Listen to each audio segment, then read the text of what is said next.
Alexa, turn chiller on. That was tough. Okay. Anyways, so a couple of days ago, I was noticing that my sleep score, which is something that my smartwatch gives me, and like Whoop Aura does it. It's like you sleep, you wear it on, it gives you sleep score and wake up. I noticed that it had been like around like 70% for like the entire time I was wearing it. There had been a couple outliers that it was like 100% and it was like out of nowhere. But I figured it was just like, okay, you can't really get 100. But then, for the past like 2-ish weeks, before I sleep, I've been practicing turning my temperature down around like to like 64 degrees. So that's colder than I usually put it. And I don't eat an hour before sleeping. It helps like digestion while you're sleeping and for you not to get hot. But this video isn't about diet at all. And it's actually about something I learned after I would wake up and I got that 100% sleep score. Like literally every single day for like the past 2 weeks, 100% sleep score. And even though like, okay, you might say it's because of like one of those two things, turning the temperature down, not eating an hour before bed, I think it's something else.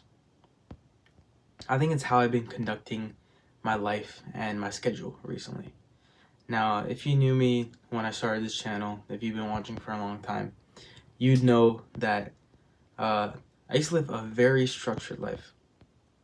Like every single minute of my day was planned, and if I didn't go by every single day of that minute, like what I had planned, then I would be like stressed. I'd be annoyed.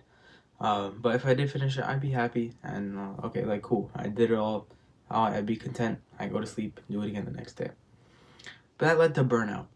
And even though it might have made me like a little happy in the moment, I'm making progress towards big goals. And yeah, I did make progress. I wasn't really happy internally. Recently, I've adopted a practice of living with my heart. And that's not to say, okay, if I want something, then I'm gonna do it. If I want an entire day eating chocolate pretzels and watching YouTube, I'm gonna do it. No, because that's gonna like keep me off track. But there's this old like proverb or something. It's no, I don't know how to quote the Bible properly. My bad. But it's something like live with protect your heart because that's what you live from. And I'll put it up on the screen. Like, no, I probably said something wrong. But I'm realizing, I'm like, damn, that's true. You live from your heart. And the heart isn't like, okay, it's gonna beat a specified amount of times per minute. It's not beating like the same amount of time. Like, if as I'm talking, it's going up a little bit. If I run, it goes up a little bit, then it goes down when I rest. It's always changing. Its desires are always changing too. So what I mean by live by my heart, what I've been practicing is every day I've adopted the practice of doing one thing that makes me happy. And it sounds simple, but I've restricted it to something that's not superficial. Like, okay, buying a new perfume makes me happy. It really doesn't. It makes me happy for a second, and then I go back to like being regular. What I mean by this is, for example, I picked up a new sport, bouldering, aka rock climbing. This makes me like really happy. It's a new thing. I've been learning it, so I'll go rock climbing for one day instead of hitting the gym. Boom, that's made me happy, and it's knocked out my gym. So I'm becoming more and more efficient as I move on. But another example is guitar. I recently picked up learning the guitar, and even though it's hard, like very hard, once I start learning the riffs of like my favorite songs, I start like shredding a little bit. It makes me very happy. I enjoy that, and that's like eternal happiness because like like I'm learning. Like I'm doing that. I did that. And a little bit of that every day is what I think led to my 100% sleep score. Because before, the two measures I had to like protect against stress or whatever were kind of just stressing. What the hell? Stretching before bed, cause like kind of without music, anything, and no phone 30 minutes before bed, and additionally meditation before bed. And if I miss one of those, yeah, I'd go a little crazy. But now I realize it wasn't really the fact about missing those two. It was about how I was conducting my life. I have to live from the heart. And this is one of the things I don't think it's going to change as I age. Because some things, okay, yeah, for example, bouldering, maybe I won't like it in a couple years. Maybe it won't make me happy. If so, if I center my life around bouldering, it might fall apart later. Because it's not really going to stay like that way forever. But I think living from the heart is something that we can take and put it into our lives forever. Whether, because it could take so many forms. It's like a variable, X, every single day. It could take so many forms. One day, my happiness might come from tennis.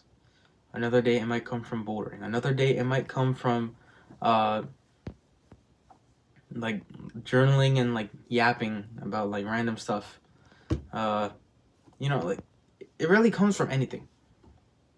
And conducting life from my heart has also led me to be more spontaneous. It's what I was touching on earlier. The heart doesn't always beat a specified amount of times per minute. It's always changing.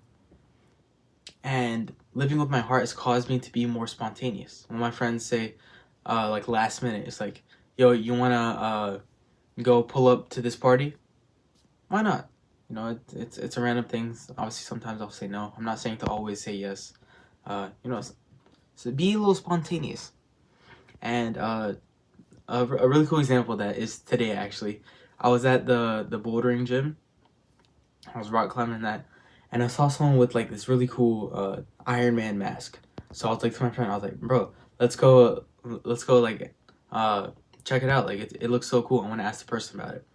And that was spontaneous. Like, bro, if you knew me like 3 years back, 2 years back, okay, maybe not 2 years back, maybe 3-4 years back, bro. If you know that like MDBI test or whatever, personality test, I was like an INTP, which is like, if you don't know, it's like the most introverted a person can be. It was like 92% introverted. Like, bro, I did not want to talk to anyone. I had such bad social skills, and honestly, it's only really improved once starting this channel. So you gotta understand, just going up and talking to this person spontaneously is a new realm for me.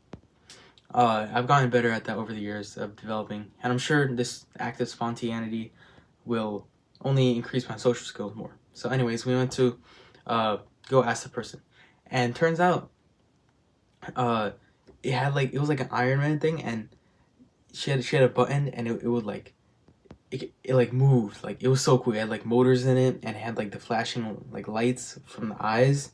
It was so sick. I asked the person, I was like, how do you make it? And she's like, oh yeah, I'm actually a student in mechanical engineering right now, which is the field I want to go into. Crazy. And she worked at a college studied at a college that I also want to go to. Like, what are the chances of that? How would I have found that out if I hadn't just asked her randomly? And so we talked about like the cool stuff, like the Arduinos, powering it, power cord, and it was like a project from one of her classes, I think, and something she just did on the side too. But yeah, like, bro, living with your heart has so many implications. Bro, you get to have more fun. You get to have better sleep, in my opinion. It's not scientifically backed, but I think it's what's caused it. Because no stress, bro. You have better sleep. You make more friends. And you fulfill your, like, inner desires. Like, bro, I think everyone who isn't extroverted always has a billion questions, like, going on in their head all the time. It's like, you look around, it's like, bro, why is that person wearing those headphones? Are those headphones special or something? Why is this painted black? Wouldn't it be better seen like yellow or something? Like, a billion questions going on to everyone, but you don't ask them because like you're too socially awkward and shit. Like, I used to be like that like so much back then, and I still am some days now, I'll admit. But bro, like, living with your heart also means you're gonna get better at social interactions. Like, you're gonna sleep better, you're gonna have a better life. I honestly think the better life is mainly centered around having better sleep. Oh my goodness, the difference it has made. I wake up like actually like ready to get moving, ready to learn. I'm so productive during the day. And like generally it leads to better habits. This is a scientific fact because this entire video has kind of been like bro science or my personal opinion. This is a scientific fact. If you are low on sleep, which is like 6 hours and under, you are more inclined to crave junk food. And I know I've seen this personally in myself. I asked friends, they had the same exact experience. Bro, if you don't sleep, the rest of your life is gonna fall apart, dog. So yeah, take that as the biggest takeaway of this video, bro. If you live with your heart, you're gonna get better sleep. You're gonna have a better life, better social experience, better job, better money. You're gonna make more money. You're gonna be happy. Your life would be better if you live with your heart and protect it, because it's what you live from, literally and metaphorically. Peace.